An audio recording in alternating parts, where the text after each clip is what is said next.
Hello and welcome to the Astrology of September.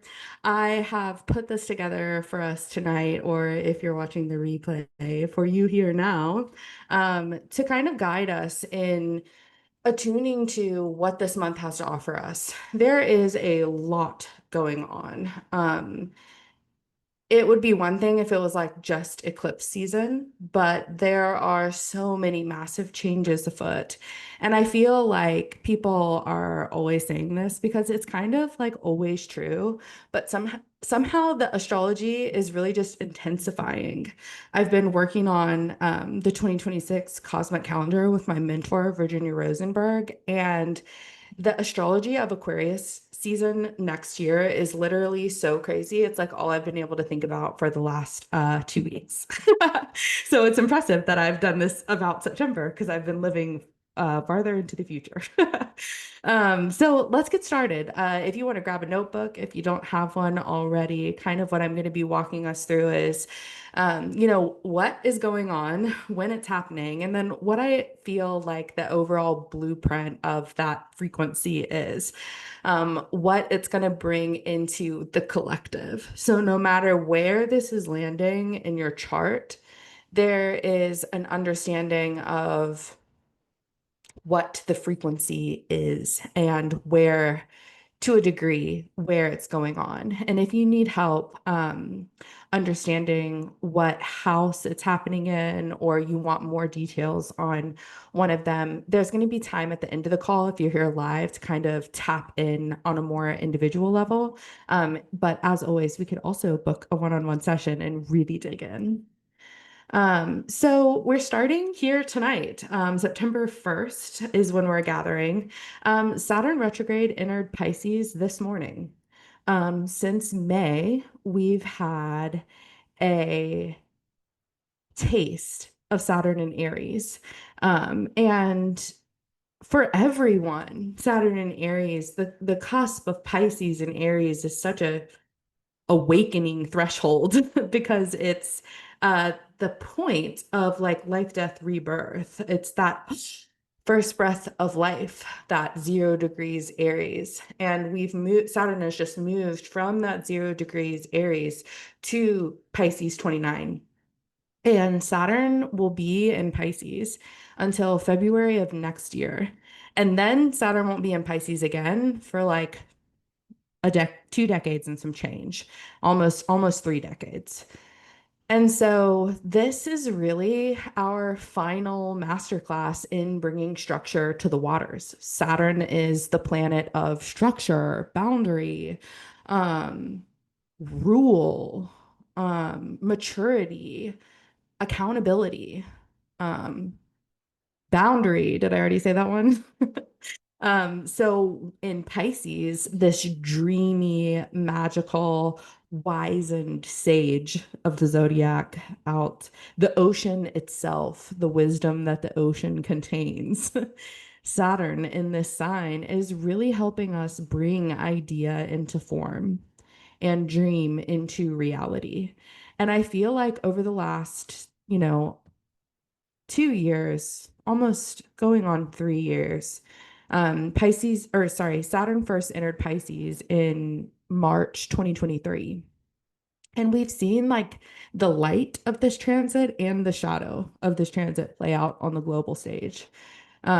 We've seen nightmares come to life and we've seen dreams come to life. And co-present with Neptune, I think that it makes sense.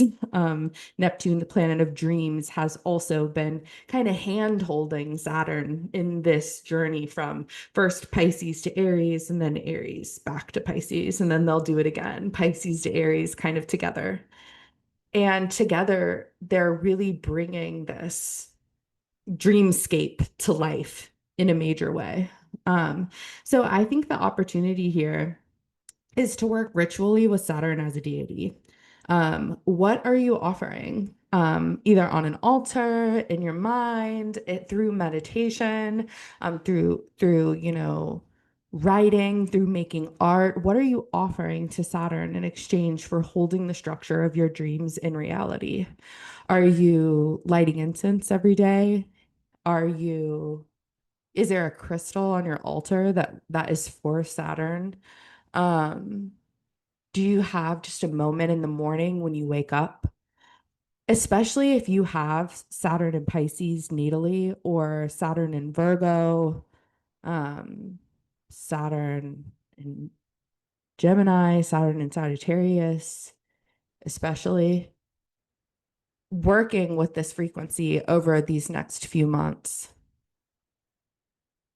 is, I'm not going to say critical because I don't want to obligate you. But I think that it would behoove you. I think that it would really allow for these, and anybody really, but really allow these lessons to crystallize and come into form. What else do we need to know before we can't access this energy for like 30 more years? Is there anything else that wants to come through? Is there any more wisdom? Are there any more lessons? What else do I need to know to carry me into this next era? Um, so just a quick note, and I kind of already mentioned it. But Saturn and Pisces, folks, if you have Saturn and Pisces, you've been going through your Saturn return. Um, so what has it's a good time for reflection. So what has matured and evolved? What is the frequency of this rite of passage for you?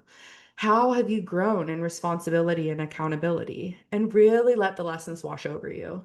And then if you have Saturn in Aries natally, you are up next. And you've gotten a taste from, I think it was May 25th of this year through today. You've had your first taste of this rite of passage. So kind of asking these same questions. I mean, you know, although a lot of Saturn and Aries folks, Saturn hasn't touched your natal Saturn yet. Um, most of you. Um, but he's hinted at it. Your Saturn is now prepared, initiated in that way, ready for Saturn to cross back over itself. And so you can ask yourself these questions too, just about this year so far. What's been up in these realms, and what might that tell you about what your Saturn return has in store? And then tomorrow, September 2nd, Mercury enters Virgo until September 18th. Mercury moves so fast. And Mercury also is in domicile in Virgo because Mercury rules Virgo. So there's a homecoming here. And this reminder that communication doesn't have to be a labyrinth you navigate alone in the dark. uh, what came through is that Mercury and Virgo can be your Virgil, guiding you into collaboration with the divine. So there's this frequency, I mean, just in our individualistic society, that we really have to go it alone. We have to figure it out ourselves. We don't want to be a burden. We don't want to, we don't want to be, too heavy to bear. We don't want to inconvenience anyone, et cetera, et cetera. Um, and Mercury and Virgo is a reminder that through our communication, we teach people how to be loved, how we want to be loved. We teach people how we want to show up and how we want people to show up for us. Um, and our word can be a superpower in this creation of heaven on earth. The power of our word, especially while Mercury is in Virgo, this sign of the devoted, this sign of the angelic realm, this sign of the priestess in the temple, is this opportunity to use your prayerful language and really open yourself to clarity, open yourself to the divine, and really let your truth be spoken in a way that others are ready to hold, others are ready to meet and greet. A stone that's actually really good for that is Amazonite. Um, yeah. Uranus stations retrograde on September 6th. And this kind of initiates this, pendulum swing kind of back.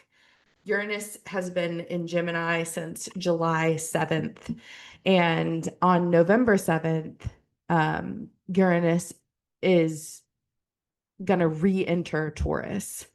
Um, so, kind of like Saturn and Aries, we've gotten a taste of what this next chunk of time is going to feel like, what this next era really is. And then we're having to re-spiral, recoil, regenerate. And I personally, I'm going to be completely transparent. Sometimes I get kind of annoyed. I am an Aquarius sun, and Saturn is like 1 degree off my sun. So I'm very, very Aquarian and like stubbornly so. And I think that it bothers me when planets retrograde back into like old denser frequency, because I'm like, oh my gosh, okay, can we just like, can we get on with the program a little?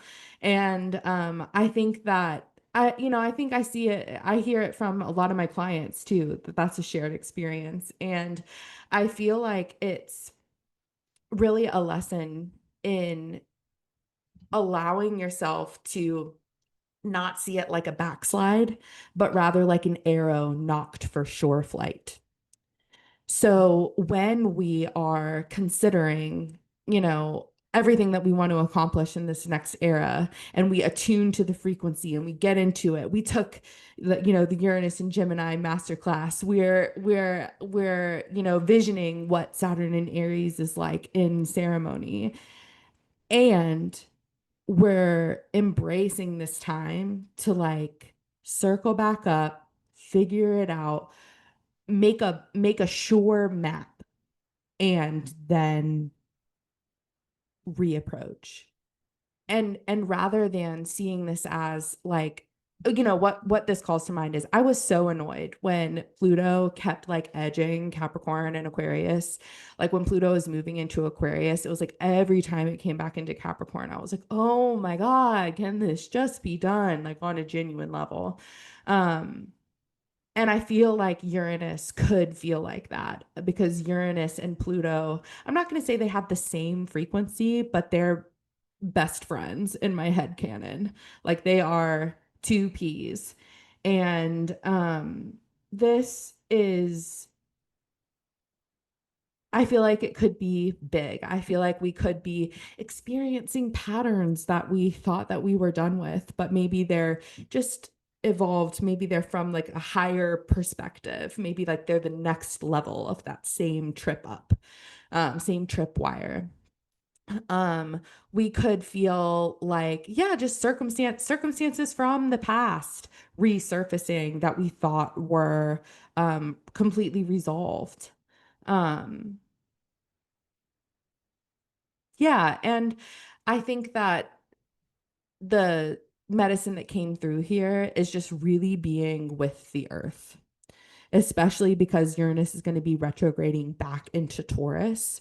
Just really being with the earth, with your breath, with all the ways that the earth nourishes and supports us. And allow yourself to be drawn back so that you can revisit the blueprint as you rebuild a better world. And that's personal and collective. And then on September 7th, we experienced the lunar eclipse in Pisces. And this eclipse really brings us to our knees. This is a no holds barred request. John is taking the puppy outside. No holds barred request for surrender, to just let it go, to just really be in this space of absolute faith. Um, and belief, like this belief that everything that is occurring is for our highest good, even when it doesn't make sense, even when we can't vision it for ourselves, even when, I mean, even if it looks exactly the way that we want it to, right? I mean, even when it feels like a blessing, all these ways that reality can play out, there's this reminder that we're exactly where we're supposed to be.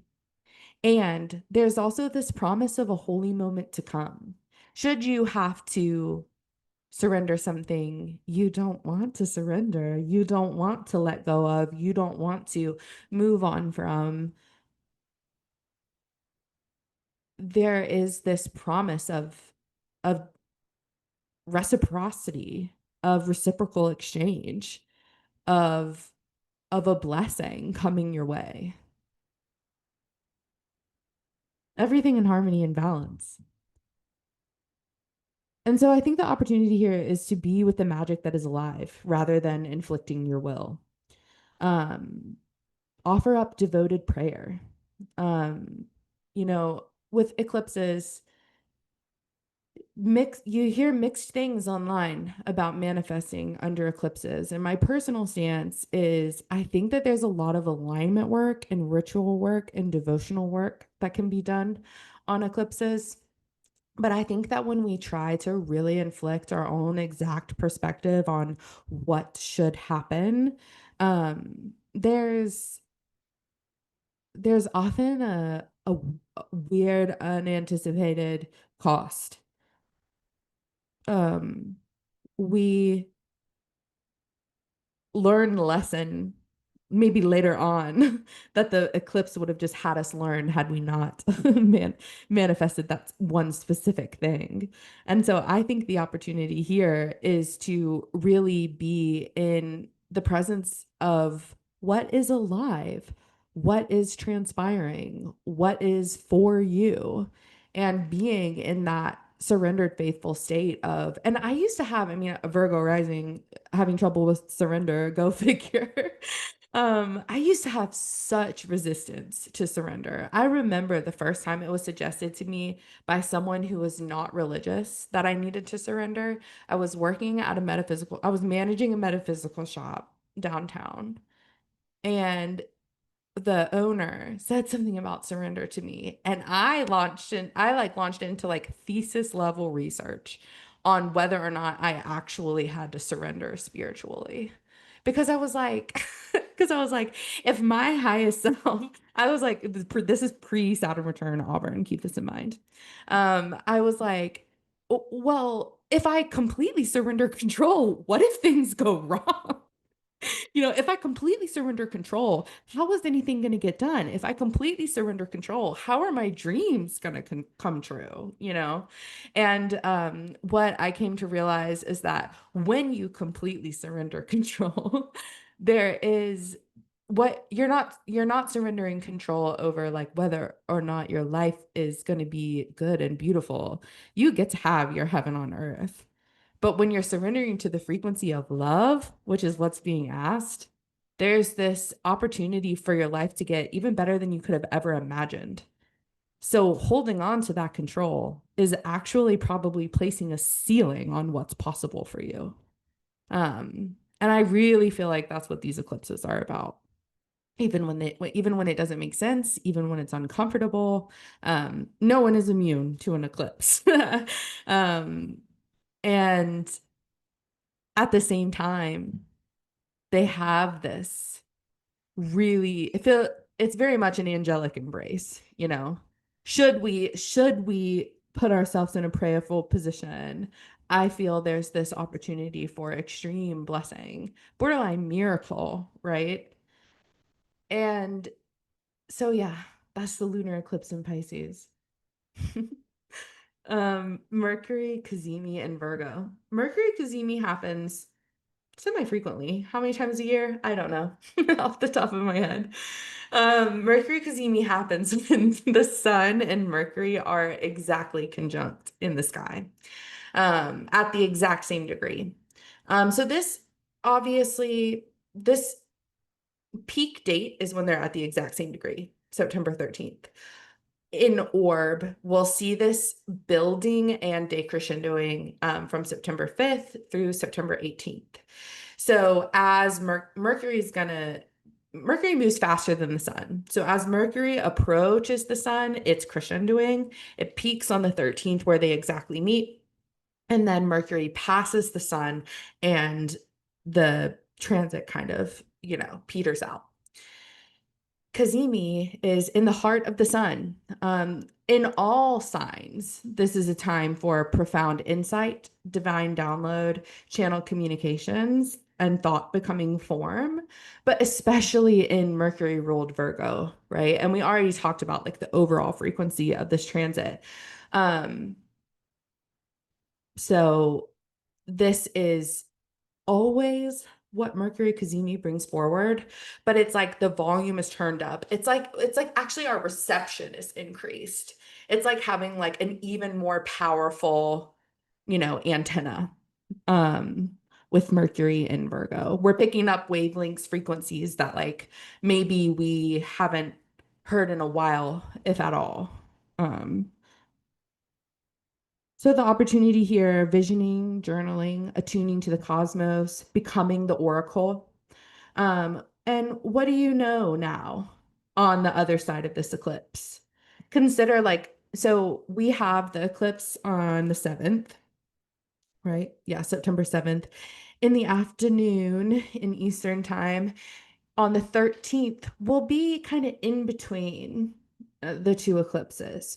So, really taking a beat and considering like, what is the crystallized message from that eclipse? Is there anything else I should know before this next eclipse? Um, if you got the eclipse survival guide that if you already purchased it, it's check your email. It's in there. If you haven't purchased it yet, it is still available. But it would be a good day to do the oracle spreads, or to create your own.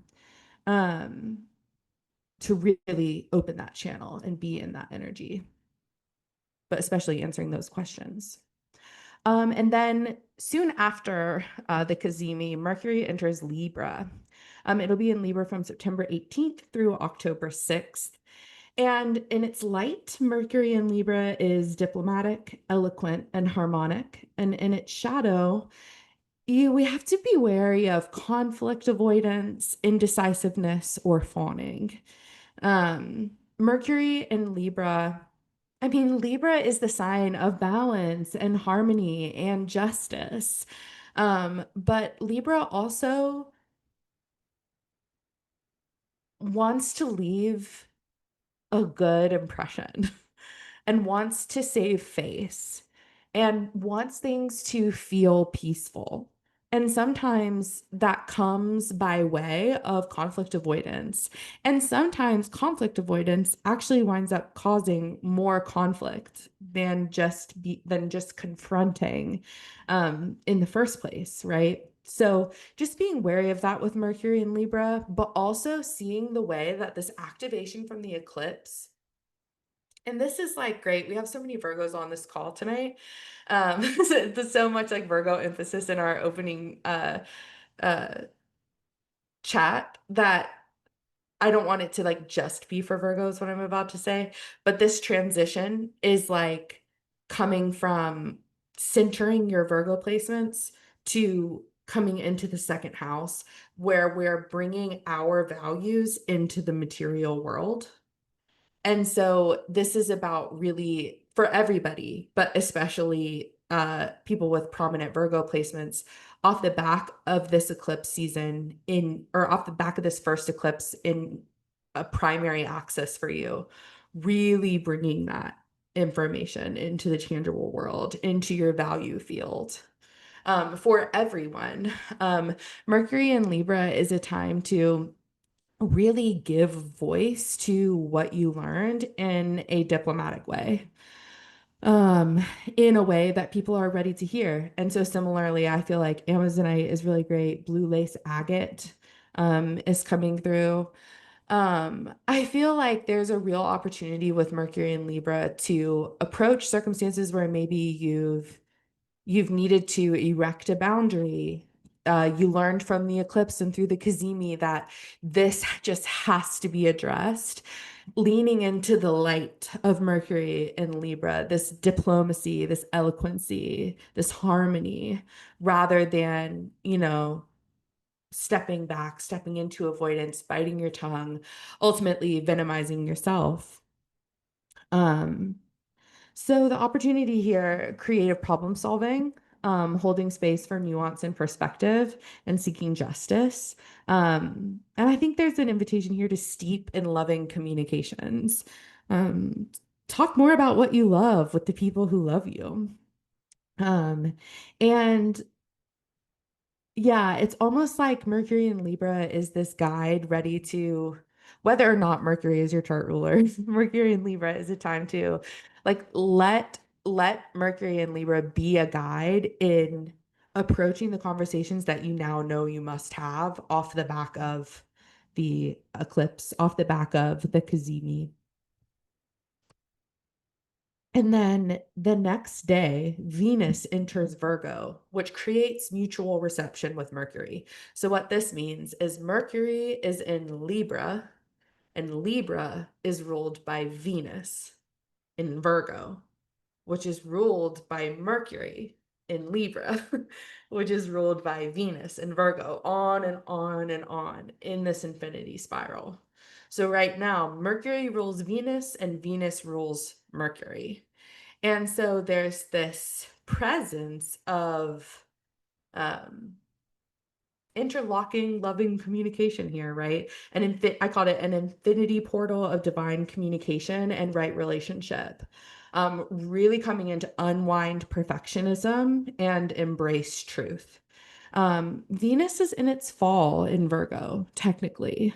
Um, However, I think that Venus in Virgo is a really pristine opportunity to embody um, temple lineages, priestess lineages, um, the legendary lands, the um, ancient future technologies that live in our cells and our bodies for us to live in devotion. And so we're gonna gather. So the opportunity here is to enter the temple.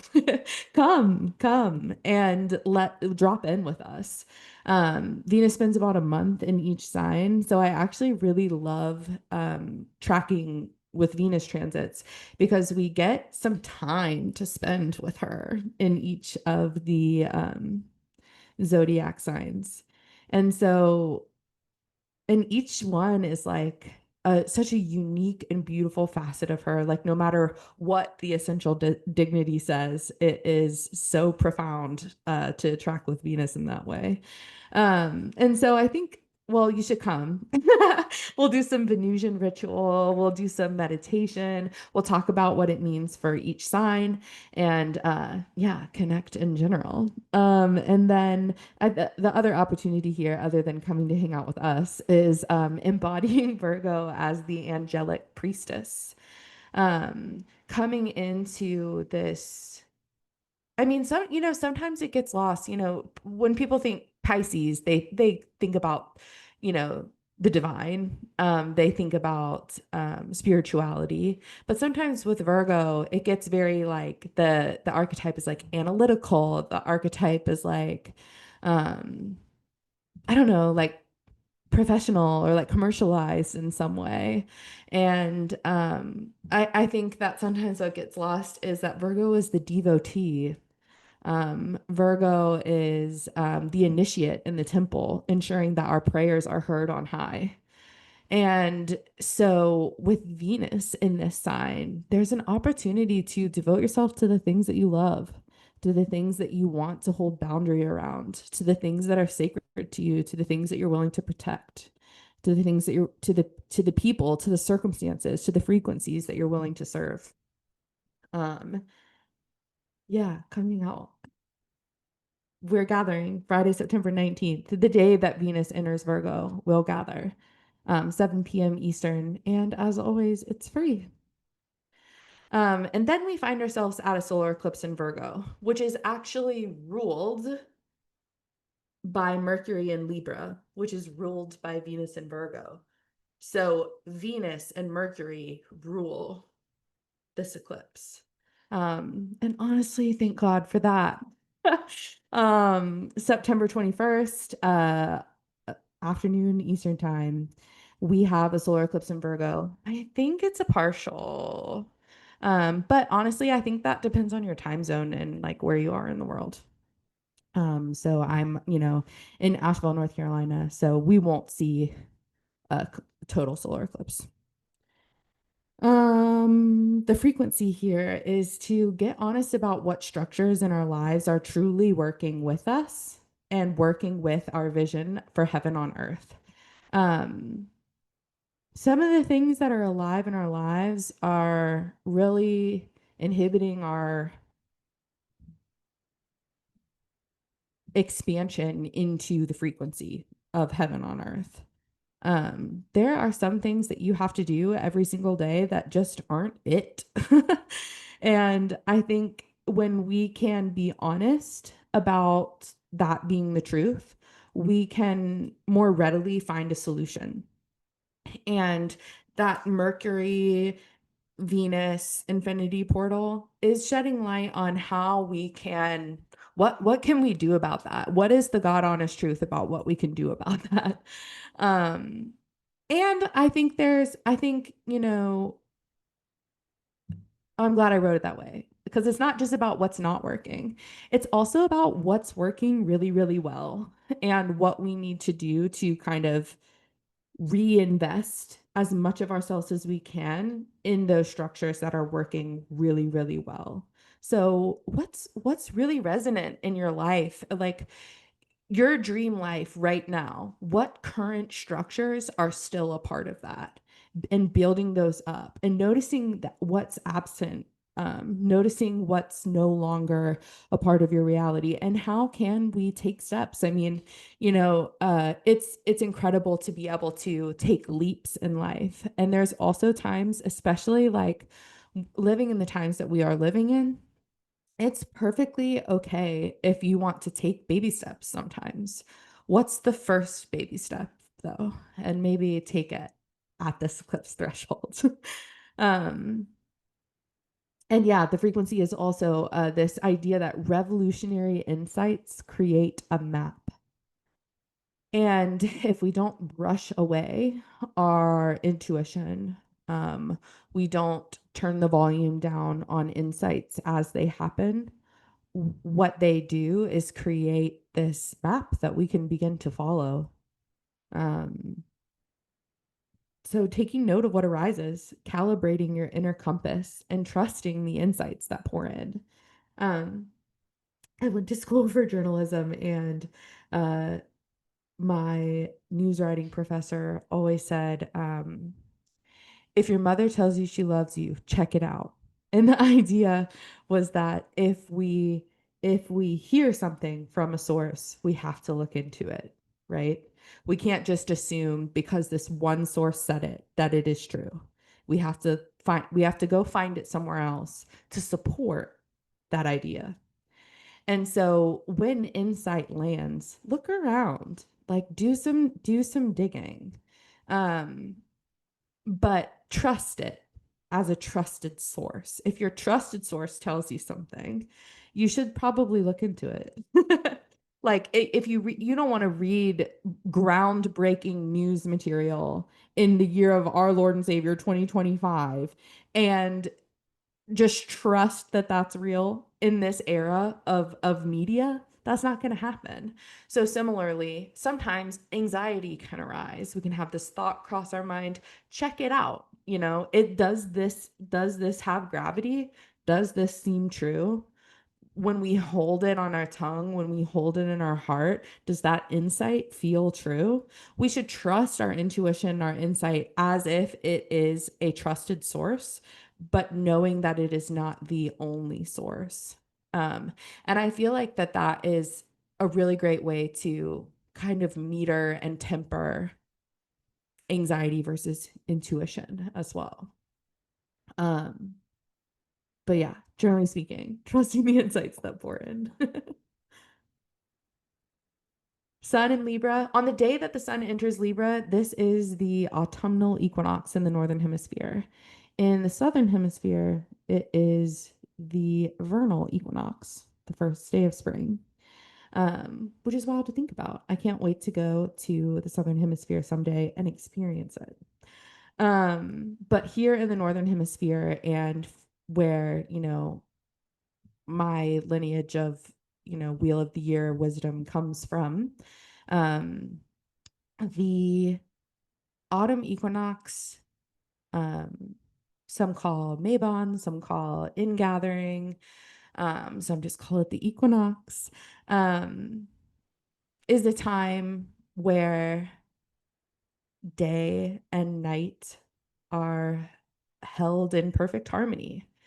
Um, Equal day, equal night, this balance of light and shadow. And this is really the epitome of Libra season. These scales, have come to a resting point and then begin to tip. That's the initiation of Libra season, is this tipping scale. At first breath, perfect harmony, and the scale begins to tip, right, as the days tick on. In uh, mythic lineages, this is the day that um, Persephone takes up her throne in the underworld.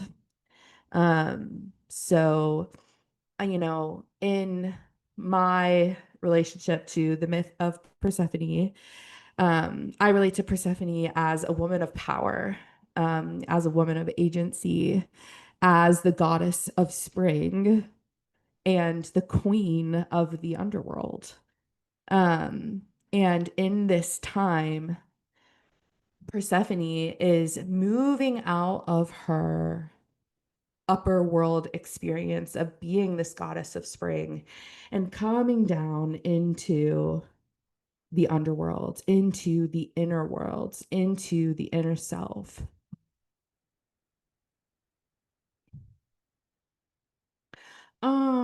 I'm gonna have to look up these lyrics because it's exactly what it is. I can't think of what song it is. It was like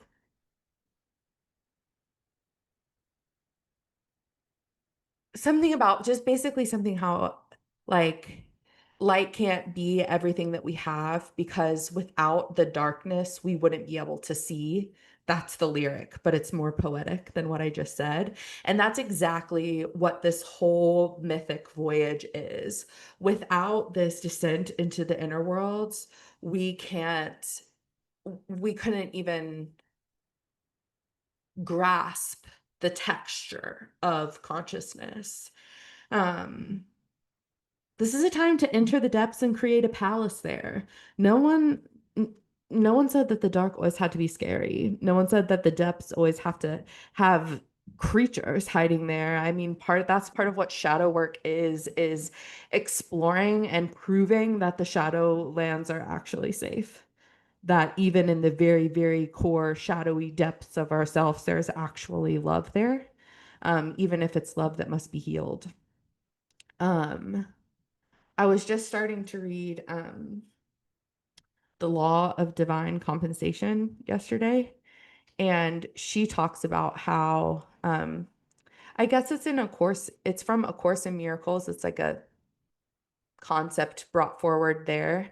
But just this idea that love is the only thing that is real, and fear is unreal illusion. And I read that book a long time ago, and I know that to be true.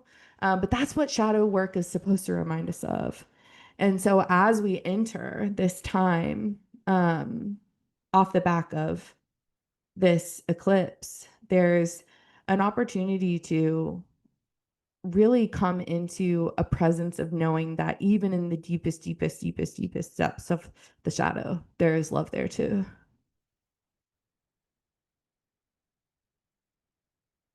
Oh, Mads is saying there's another great book. Love is letting go of fear. I love that. I'll have to check that one out. Um, so on this day, there's an opportunity to hold your light and shadow together in perfect harmony, honoring each. And for the equinox specifically, feast on pomegranate, either juice or the fruit itself. Dip breads in olive oil, adorn yourself and your altar, and find a way to honor this journey that you're on, this journey into your depths. Um, so beautiful. And then Mars in Scorpio kind of like continues this frequency for me where I was really feeling the allegory of the cave. On the same day, so September 22nd, the sun enters Libra. Um, it is the equinox because the sun is entering Libra, right? And then Mars enters Scorpio, same day. And it remains in Scorpio until November 4th. And the frequency here is that we've descended into the inner realms, and now we take action around what we found there. And so in what came to mind is the allegory of the cave. So in case you have no idea what I'm talking about, I've brought it here to you. This graphic is from um, I'm not gonna pronounce his name, Brian here. And sorry, Brian. And the allegory of the cave is from Plato. Um, so when we do this like diving down and rising again and bringing with us the wisdom that we've earned, what we have learned, what we feel called to share, it just reminds me of the allegory of the cave. So I'm just going to read this aloud and then we can talk about it. Plato's allegory of the cave illustrates how perception can be limited by ignorance. And by this, I literally mean like ignorance is like not knowing, right? You just don't know, and you haven't done anything about the fact that you don't know, right? Perception can be limited by us not exploring what is to be known. And in the story, prisoners are chained down here in a cave, mistaking shadows on the wall here for reality, since that's all they've ever seen. And here, these people, they're in charge of casting these shadows upon the wall. So these people know, okay, all this is available up here, but these people have no idea and they haven't done much about it. Because why question it? This is reality. I see it right here. Like, don't you see it? This is real. When one prisoner is freed and experiences the world outside, he realizes the truth that the shadows were mere illusions. And this allegory represents the journey from illusion to enlightenment and the challenge of seeing and accepting deeper truth. Because as the story goes, first prisoner goes out, he's like blinded by the light. He can hardly see. He's like, oh my gosh, there's so much more than I could have ever effing imagined. Like, what do you mean that's what a bird looks like? What is this light? What is this tree? Oh my gosh, blades of grass. Other people, whole societies, like constellations of light, interconnectedness, like who knows, the list goes on. He's like, oh my gosh, I've got to tell these guys. So he comes back down the cave, and he skips over these guys and he comes down to it. He's like, you guys, you have to come with me. I've just had the craziest experience and I have to show you. Like, I feel compelled. And there are people who don't believe him. There are people who are like, man, you are crazy. That is actually insane work. I'm comfortable here. If I do that, then I'm gonna have to the reasons go on and on for why people aren't ready to take this journey, right, up into the light, whether they don't believe him, et cetera, et cetera. And this, I guess, is an opportunity to bring the wisdom back down anyway. To do that inner exploring. So we're almost doing the opposite, right? Like going into the inner world is kind of like almost like going into the caves of our own being, but through that cave experiencing that outside world, right? What is in the depths of your being? What do you know in your bones? What do you know in the DNA in your cells coming online here now? Like, what do you know to be true about this world, about consciousness, about what it is to be here? And how are you going to bring that forward? Um, so the opportunity here being bring what you know to the people, even when it's kind of unwelcome. I mean, Scorpio is about creating comfort in the taboo. Like it's about confronting things that people don't really want to confront. It's about naming things that people don't really want to name. It's about doing it anyway and how it's important to our transformation and our journey as a collective consciousness. Um, I think there's also an opportunity here to feel your feelings, embrace your light and your shadow. Um, Let yourself have big feelings if you have big feelings about what you find there. And then also still bring what you know to the people. Um, and that is the end of our presentation. That's really the final big transit in September. Um, if you want to go deeper, I'm always available for one-on-one sessions. There are some really incredible aspects that really kind of like make all of this really lace together in cool ways. And you can always see exactly how this is impacting your chart. So, whether you're launching something, you're planning something big, you're on the cusp of breakthrough, you're having a spiritual awakening. Um, I'm here for you. And the next way that I'm here for you totally for free is Friday, September 19th, entering the Venusian temple. We're going to find out where Venus in Virgo, the angelic priestess, is blessing your chart. We're going to deepen into Venusian ritual and weave with community. And I've got to say, we are a pretty awesome community. Everyone always blows me away with their wisdom and their shares and just the love that we have for each other and the connection, the way that we've woven through probably lifetimes in some cases. This real feeling of everyone landing for a particular reason in this time here now. And it's so mystical, magical, beautiful. Um, I also have a eclipse survival guide for you if you would like some advice on the upcoming eclipse season, some guidance for self-exploration, oracle spreads for each eclipse, and an interpretation for each sign. So now that we've journeyed through the astrology of the month intellectually, um, let's drop in more intuitively, and really allow this kind of map that we've created, this path that we've outlined, this frequency that we felt into, let's let it guide us on this subconscious, intuitive, magical level. So just returning to a space where you feel presenced, you feel held in the way that the earth is rising to meet your body.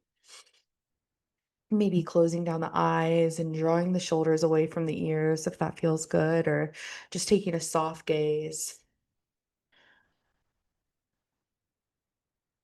and just deepening into the breath.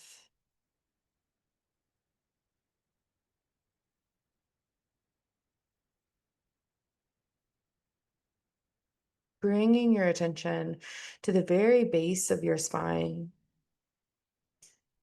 to the glittering golden roots that grow down, down, down from the spine into the earth. Drinking up that earthen wisdom, that planetary presence, that stabilizing frequency into the body, up into the root chakra, knowing that you are so held here now, that it is so safe for you to be in your most authentic, radiant self. Safe to be here now.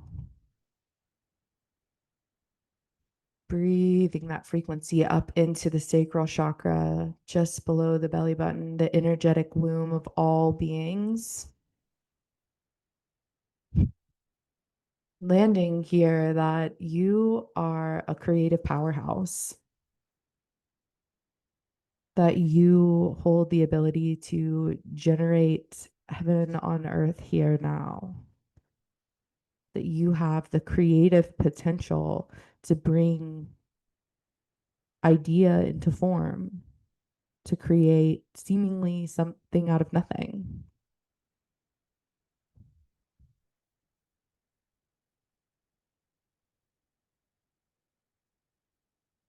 Breathing up into the solar plexus, that you are so radiantly powerful, that the truth of who you are is brilliant beyond belief,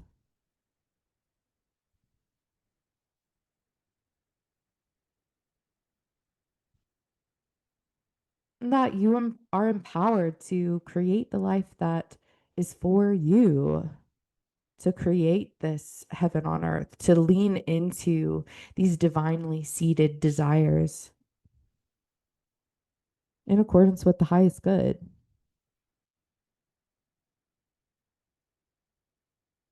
Breathing up into the heart,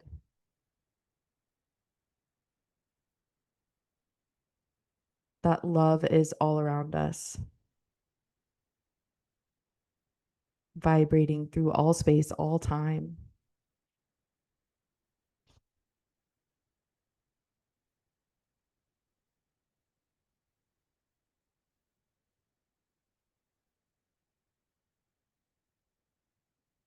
That love is all we have.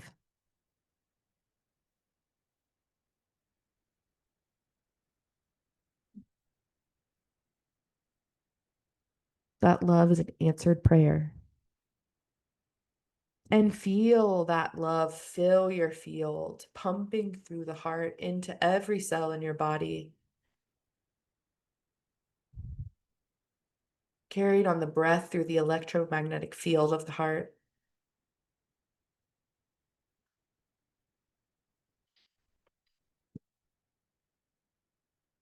And feeling that electromagnetic field pulse, feeling it grow and expand, feeling it connect in with those earthen golden roots.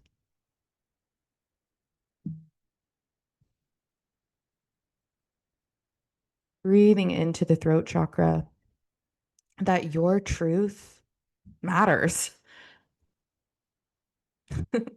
and so does Willow's. That your voice is powerful,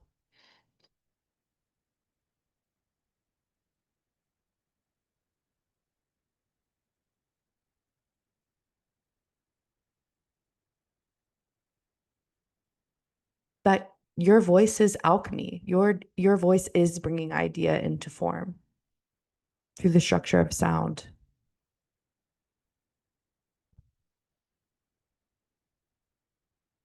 through the alchemy of prayer.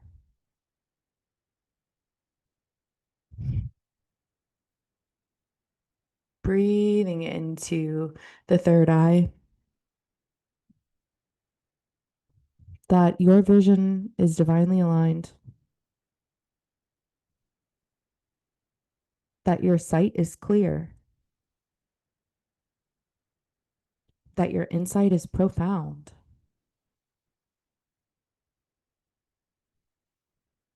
that the way is open.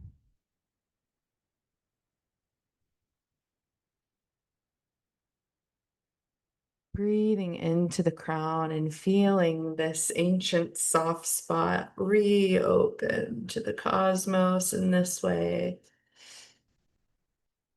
both shining light and receiving light.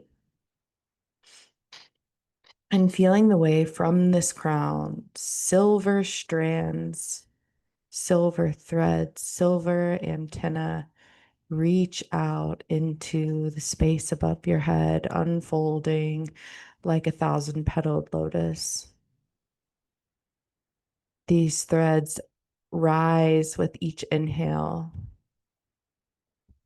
out into the sky, out past our atmosphere,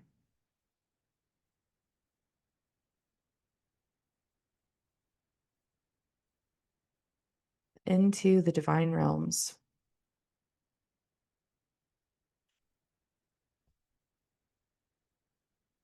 That we are always connected to the divine, not separate. that we are always held by the divine, seen by the divine, loved by, whether you want to call that the divine, the universe, lowercase g God, capital G God, it doesn't matter, that this love from out there is in here always.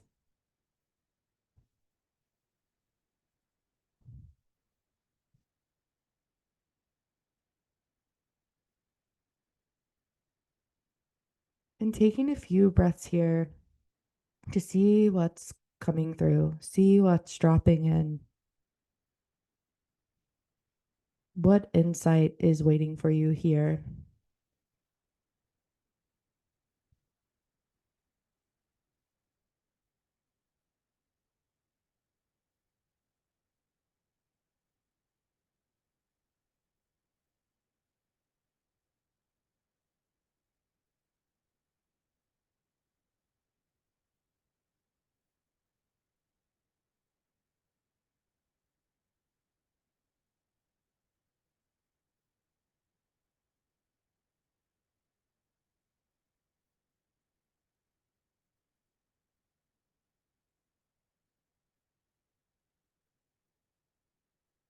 Landing that insight with the breath, maybe a stretch.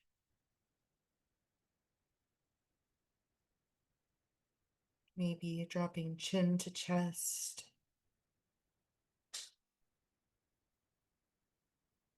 So you land back here in this now moment.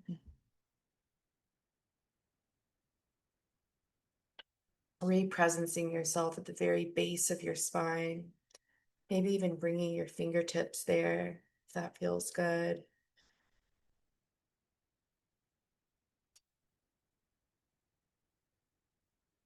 And taking a moment here to offer up any intention, just allow it to bubble to the surface of your mind. Any intention, any prayerful words spoken here now.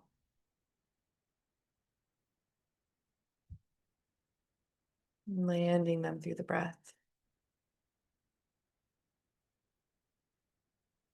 And when it feels good, to let your eyes slowly blink open.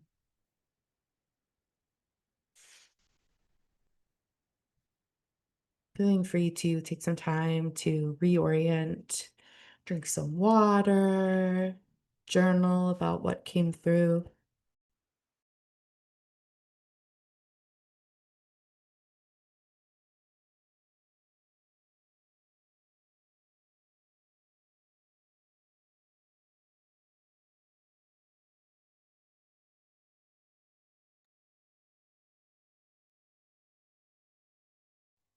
One thing that came through for me is this phrase, be a light. A light as one word. I love that.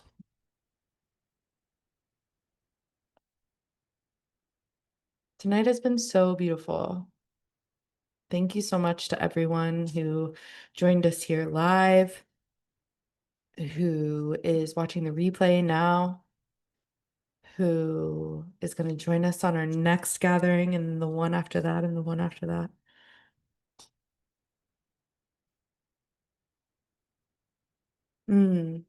I can't wait to gather with you for Venus's entrance into Virgo.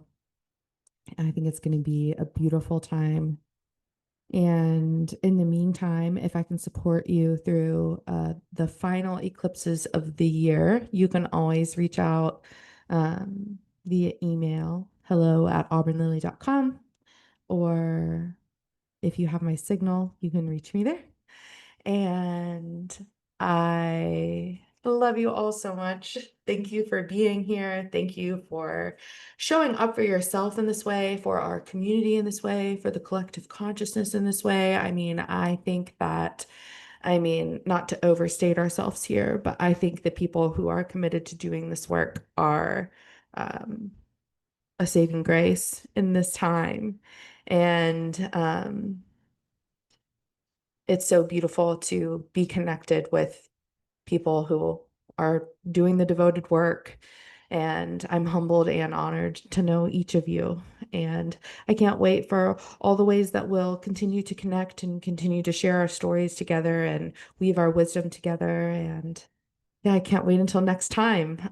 If you have a friend that you know would love to come to the Venus and Virgo gathering, it's totally free to join the coven. So convince them to come and you come too.